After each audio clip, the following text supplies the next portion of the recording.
All right, it's a Gold Jacket Thursday, and so looking forward to talking with this man, the only player in history with that combo platter of at least 45 picks and 25 or more sacks. 8 of those went back for touchdowns.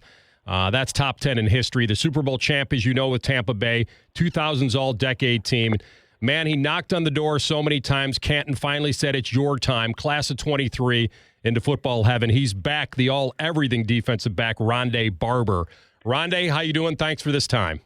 Yeah, man. How are you? Thanks for having me on. Outstanding. You know, I absolutely loved your induction speech because I think every underdog in the world should have been inspired. I was. And when you said, if anything, you wanted to do things that others either could not or would not do, it really struck me. Can you detail that, if you will, in your mind, the things that maybe you did that you felt others weren't doing or you had to do?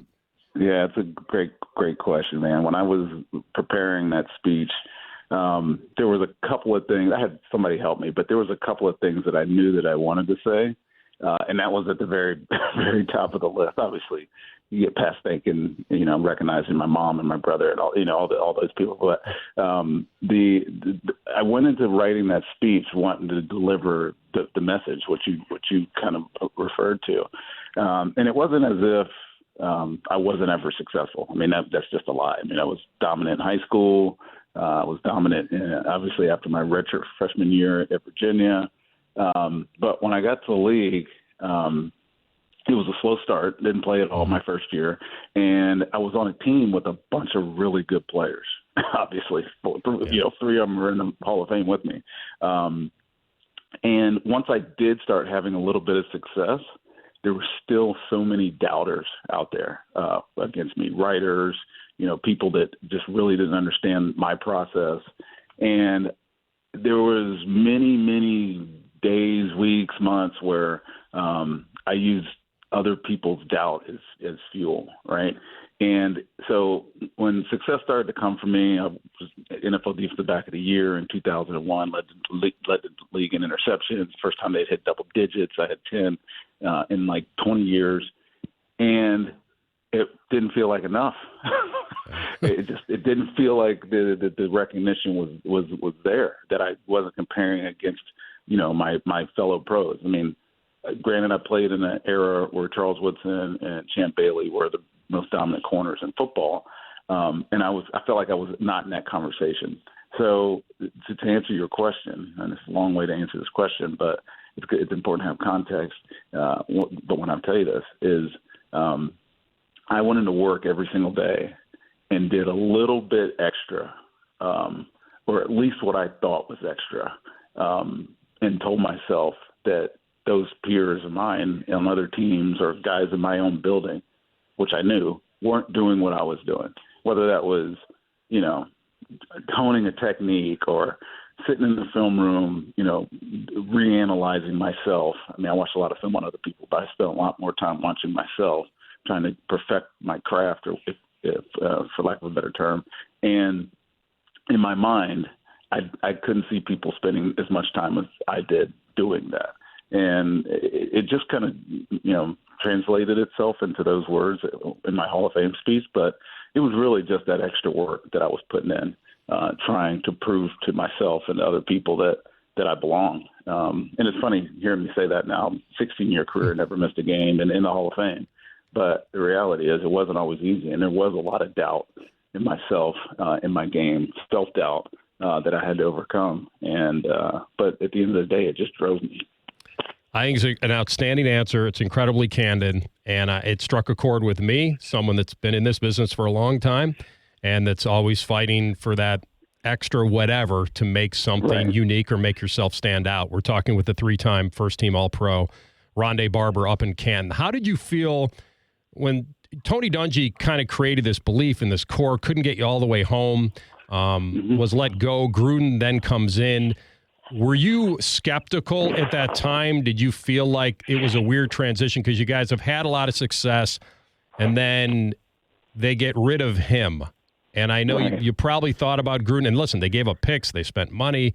And maybe tell me about that transition, where your mind was. Yeah, it wasn't easy. Tony's beloved, as well he should be, universally beloved. And his process was the only process I knew professionally. It had been 6 years, and longer for some of the other guys that had been there. And we all believed in him.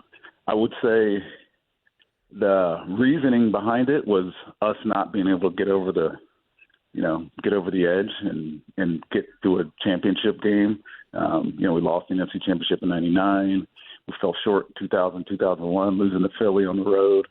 It was like we were the proverbial second place finisher, right? Like we were the almost there. We try to ask yourself, why were we never getting there? And to be honest with you, you'll probably hear other guys on our defense say this. There was a different standard between what was going on offense and what was going on defense, right? Defense was top 10 in the league every single year. Led the league in takeaways, led the league in sacks. We were a monster on that side of the ball, and it wasn't really reciprocal on the other side of the ball. We had great players. We had Work Done, we had Mike Allstott. We had great players, but the standard wasn't the same. And Jon came in and brought a different standard. He was an offensive coach. He had the same mentality, if you will, that we had on defense. That challenge attitude, he brought that to the other side of the ball. And while the numbers aren't going to look any different, the attitude was different. And that's just a testament to Jon. And were they both great coaches? Absolutely. But it was a tough transition at first. Because you have to buy into Jon. I mean, Jon's the ultimate showman. He likes, he likes being Chucky. He likes the personality, but he's very, very good at his job, and it translated to us into wins pretty quickly. 5-time Pro Bowler DB Ronde Barber with us on a Gold Jacket Thursday here on Rothman and Ice. Did you think it was going to be Parcells? I had read that it was. It was almost a done deal at the time. Did you, as a player, hear anything about that? No, there was a couple of guys on our team that know Parcells and thought that he was going to be the guy. But from what I understand, once the deal got done with Jon, it was always going to be him. So I don't know. I certainly didn't have the relationship that I have with our ownership and our front office then that I do now. But the reality is we ended up with the right guy. I mean, he came in and challenged us as a team, as a unit, everything, and it translated into a Super Bowl in 1 year. Was it true that he actually played scout quarterback leading up to that Super Bowl? And did he know the audibles that Rich Gannon would bark out? I felt like, and I'll ask it this way: how big of an advantage did you feel going into that Super Bowl against the Raiders, Gruden knowing the strengths and weaknesses of those players? On top of that, the defense you just mentioned you had, which is the best in the league. You had so much going for you. Was that just the ultimate advantage, did you feel? Yeah. We can say that for sure. I mean, our defense, that Tampa 2 defense, the way we played it, was designed to beat those types of offenses. The offense that Gruden had in Oakland, that Callahan was continuing to run in Oakland. Did he run scout team? Yeah. I mean, he called some plays for us, and he got out there and ran scout team. To be honest with you, to this day, I don't know if it was a show for everybody or if it actually helped us. I have no idea. That's right. But we knew that the real answer to that question is we didn't think anybody could beat us. Philly had beaten us earlier in the year.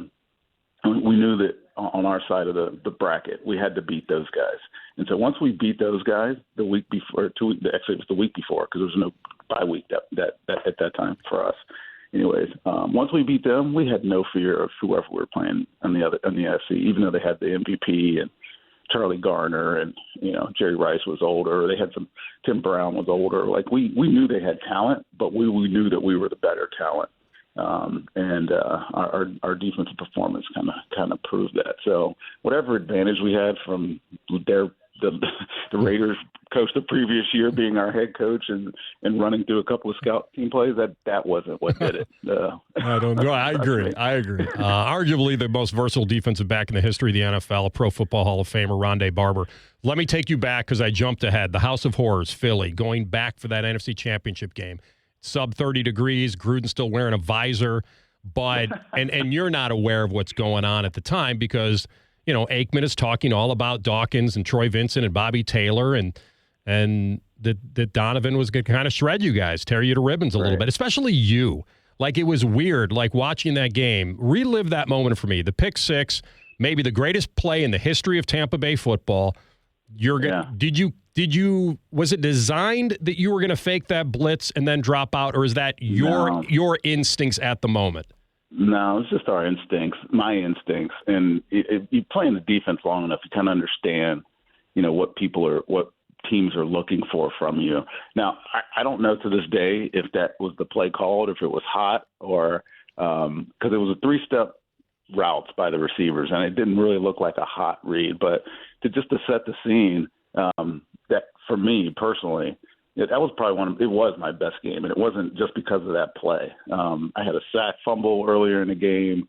I had a bunch of tackles. I think I ended up with 5 pass defense in that game. It was just, when you say that zone that you're in, like I was hyper focused.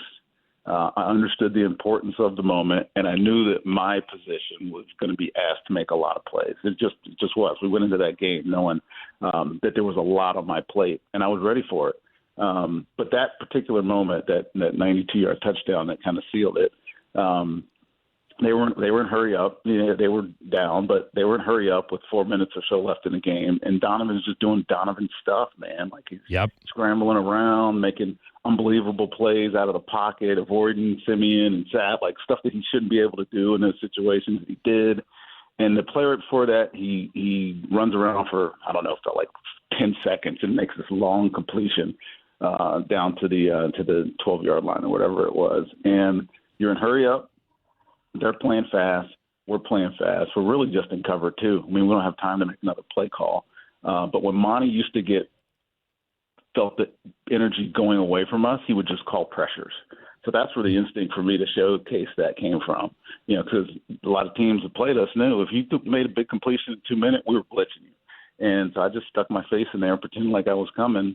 And either Donovan didn't know that it wasn't a blitz, or he thought that area where he was throwing to was open because I was standing in the line of scrimmage. And I just backed out casually to where I was supposed to be, where the defense told me I was supposed to be. Incredible. And all I had to do was catch it. And it capped off a pretty big game. But you talk about, like, people talking, Troy, and I've obviously gone back and listened to it. Troy understood how good of a defense we were. Philly was probably thinking that I was the weakness in the defense because there were so many great players on our defense. Up front, John Lynch made the Pro Bowl. Dexter Jackson obviously ended up eventually being the MVP. My other corner on the other side of that in that game was Brian Kelly. Right. He led the league in interceptions that year. So if you were looking for a weak spot, it was me. But the reality is that was probably their worst game plan decision if they thought that was true. And you were snubbed for the Pro Bowl, right? Yeah. So the year before led the league in interceptions with 10, right? And then I thought I had a better year the next year, that Super Bowl year, but I didn't have the numbers. I didn't have the same impactful numbers of production, if you will. But Brian Kelly did, and he didn't make the Pro Bowl. Like, he led the league in interception. He didn't make the Pro Bowl. I thought I had a better year than the year before. I didn't make the Pro Bowl. And then Troy and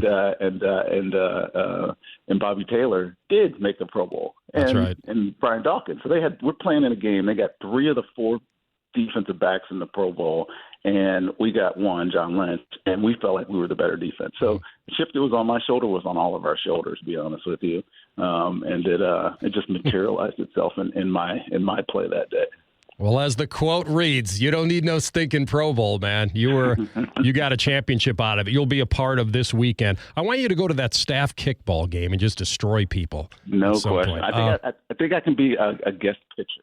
I don't think my knees are going to let me freaking swing at a kickball anymore. You've got to be soaking this weekend up in a little different way. But I know this is football's greatest weekend is coming. You know what it is, that July 31st through August 3rd in Canton, where fans can interact with Hall of Famers. You're going to be there, tomorrow, as I like to say, you can't miss him. He'll be the one in the gold jacket. So you'll be at the Hall from noon to 12:30, Saturday from 10 to 10:30, and then again from 12 to 12:30 in the museum. So we'll drive fans to see you, Ronde. I could talk to you for an hour. I know you got a schedule, man, but this was such a cool walk down memory lane for a guy that admired your entire career. So thank you.